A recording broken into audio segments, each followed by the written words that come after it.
નમસ્કાર, હું છું રાહુલ વેગડા. આપનું સ્વાગત કરું છું એશિયાના સૌથી જૂના અખબાર મુંબઈ સમાચારના ડિજિટલ પ્લેટફોર્મ પર. ચાલો જોઈએ આજની મુખ્ય હેડલાઇન. વડાપ્રધાન નરેન્દ્ર મોદી કુવૈતની 2 દિવસની ઐતિહાસિક મુલાકાત સફળતાપૂર્વક પૂર્ણ કર્યા બાદ નવી દિલ્હી પહોંચ્યા. પૂર્વ પ્રધાનમંત્રી ચૌધરી ચરણસિંહની જન્મજયંતિની યાદમાં દેશમાં દર વર્ષે 23 ડિસેમ્બરે રાષ્ટ્રીય ખેડૂત દિવસની ઉજવણી કરાય છે. વડાપ્રધાન નરેન્દ્ર મોદીએ ભારતના પૂર્વ વડાપ્રધાન ભારત રત્ન ચૌધરી ચરણસિંહજીની તેમની જન્મજયંતિ પર શ્રદ્ધાંજલિ આપી. યુપીના પીલીભીતમાં 3 ખાલિસ્તાની આતંકવાદીઓ માર્યા ગયા.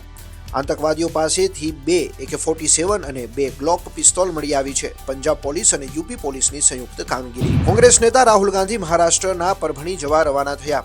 રાહુલ સોમનાથ સૂર્યવંશી અને વિજય વાકોડેના પરિવારજનોને મળશે. પીએમ મોદી આજે કેથોલિક બિશપ્સના ચર્ચમાં નાતાલની ઉજવણીમાં હાજરી આપશે. કાર્ડિનલ સહિત ખ્રિસ્તી સમુદાયના અગ્રણી લોકોને મળશે.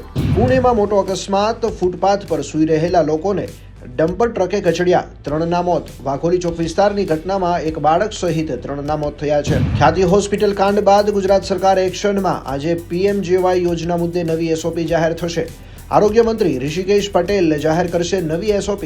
અમદાવાદના વેજલપુરમાં જૂથ અથડામણમાં એક વ્યક્તિની હત્યા. પોલીસે 5 આરોપીની કરી ધરપકડ. વડોદરામાં ભારતે પ્રથમ વનડેમાં મેળવી સૌથી મોટી જીત. વેસ્ટ ઇન્ડિઝ વુમન્સ ટીમને 211 રનથી હરાવી. ભારતીય સ્ટાર સ્મૃતિ મંધાનાએ સૌથી વધુ 91 રન નોંધાવ્યા.